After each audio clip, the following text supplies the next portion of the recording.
The Bible is the best-selling book of all time, but most people are reading it wrong. Holy Man Club, welcome back to a new video. If you're here for the first time, type in the comments, first time here, so we can give you a proper welcome.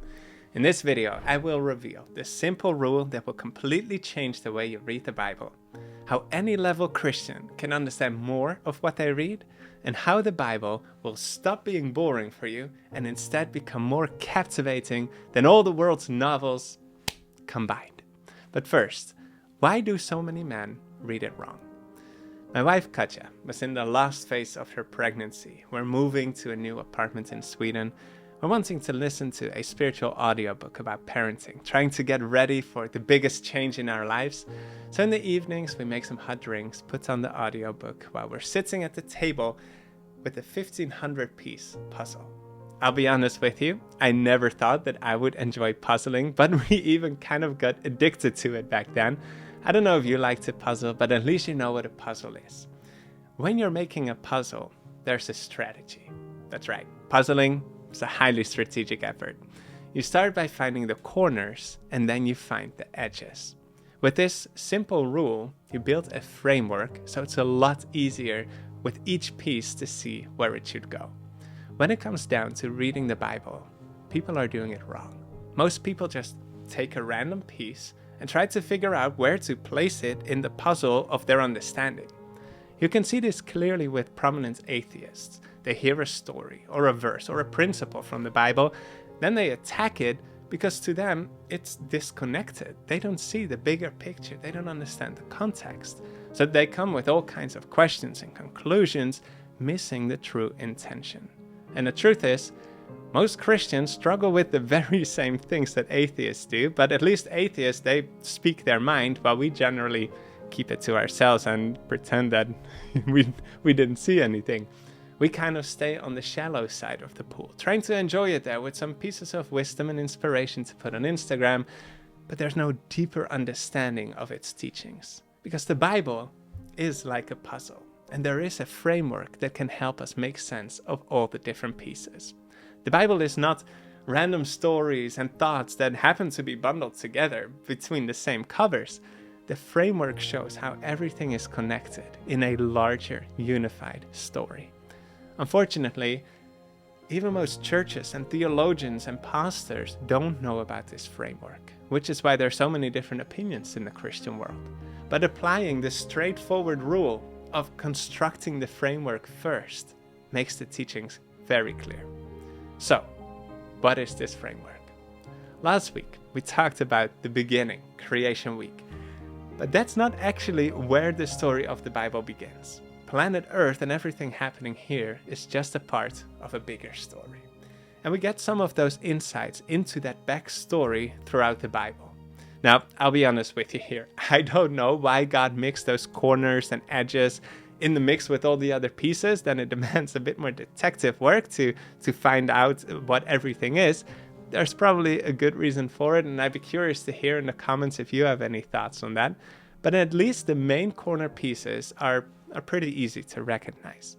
So let's look at this panoramic story of the Bible from a bird's eye view and highlight the important parts so you can see how it's all connected. Ironically enough, part of the beginning of the story we actually find in the last book of the Bible, in Revelation. In Genesis, we read how Satan brought war to earth, but in Revelation, we read that he first brought war to the least imaginable place. And war broke out in heaven. Michael and his angels fought with the dragon, and the dragon and his angels fought, but they did not prevail, nor was their place found for them in heaven any longer.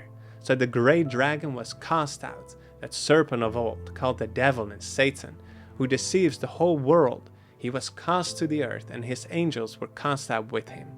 So the devil started a celestial conflict in heaven, and earth became involved in that war. I know that sounds like a sci-fi action movie, but this of course raises the big question, what was this war in heaven about? We find two other corner pieces that give us more insight into this. The first piece I want you to see is in Isaiah chapter 14. The prophet Isaiah is instructed by God to share a message about the fall of the king of Babylon. And it's like God is, you know, Isaiah, this reminds me of a situation that happened earlier. It's so similar, so many parallels. And then God gives us this insight. How you are fallen from heaven, O Lucifer, son of the morning. How you are cut down to the ground, you who weakened the nations.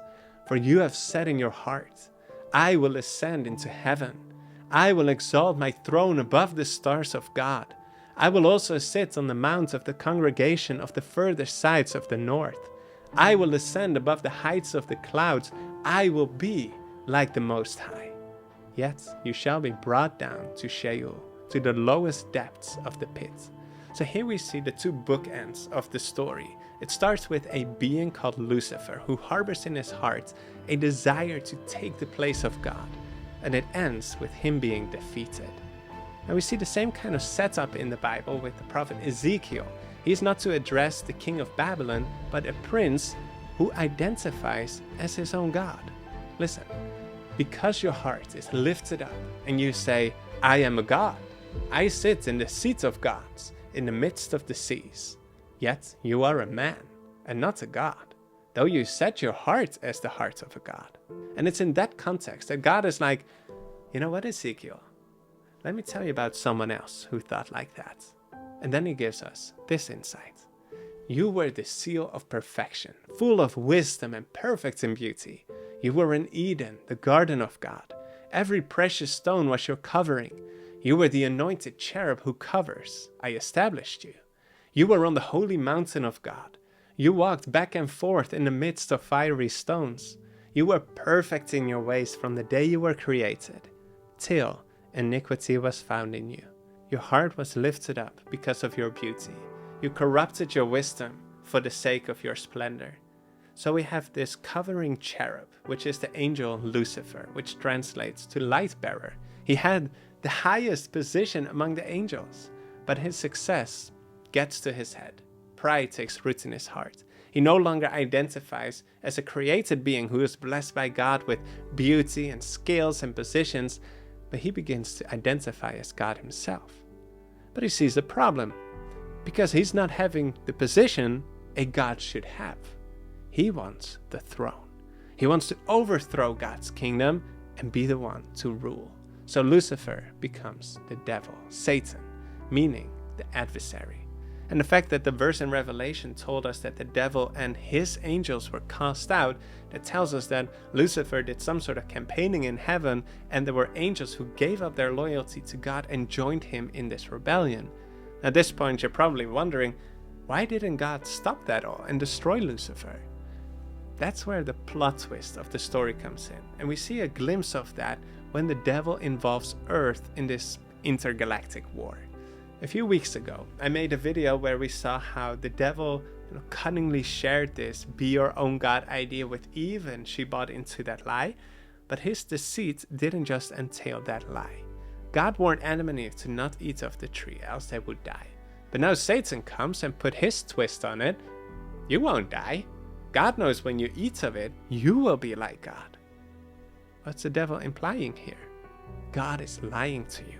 He doesn't want you to be like God. He's withholding your full potential from you. So clearly, God doesn't have your best interest at heart. He just wants to control you. He's Satan. He didn't seek to overthrow God's kingdom by violence, like an epic lightsaber battle in space, but through manipulation. He wants to smear God's reputation, his credibility, his character, all under the guise of promising liberty for all. Imagine you're one of the angels in heaven, and this brilliant Lucifer, the highest of all the angels, the one closest to God, approaches you and shares these rumors and lies about God's intentions, that you found out that he's actually not really loving you. He's just seeking to control you. It's not what you've been told. And bam! God destroys Lucifer. You think you just move on with your day, loving and trusting God as always? No, you'd have some questions. Why did you destroy Lucifer? Well, I could foresee that it would lead to a lot of evil and pain and suffering. Oh, okay. Yeah, gotcha. When someone's character and credibility are under question, what they say doesn't really matter. God could not destroy the devil because it would just seem to confirm the accusations that were brought against him. So to regain the trust, to remove the doubt and be able to cleanse the universe from all evil, the universe first needs to see what God could foresee. that Satan's concept of this be your own God leads to pain, death, and suffering. He needs to allow these principles to mature and to manifest so everyone can see its result and agree in the fact that it needs to be eradicated. So all throughout the Bible and human history, we see this supernatural war taking place. Satan and his angels strengthening this be your own God ideology among humanity. Like propaganda, getting this idea out everywhere through the legal system, the entertainment industry, false religions. While at the same time spreading lies about God, making people distrust him, undermining his authority. And on the other hand, you have God seeking to save us from this destructive delusion. But since his character is under attack, and we trust ourselves more than we trust God, he cannot simply tell us the truth because we won't believe it. He needs to demonstrate the truth and win our hearts over. So we read about God trying to purify and protect his people through whom he can show the world and the universe who he really is, even by becoming a human being himself. Truth personified. And of course, the devil didn't want that to happen, which is why we also read story after story about how the devil is trying to persecute and deceive and distract God's people from this calling, trying to put an end to God's character being on display in the lives of human beings. Reading the Bible with that framework opens a whole new dimension of understanding, revealing the connections behind the words of the Bible, the stories, the laws, the prophecies. And what makes it even more captivating than all the world's novels combined is that it's the living story of our human existence. The war that we read about, that all these characters like Abraham, David, and Peter, that they fought in, is the same war that we're fighting in today. And the end of this epic cosmic battle is unfolding in our lives. That is the narrative of the Bible. But knowing this framework alone will not really help you if you don't know why Satan's ideas are so catastrophic. So watching this video next will help you understand how this be your own God concept is the cause for all suffering and death, and why it's a good thing for God to utterly eradicate it.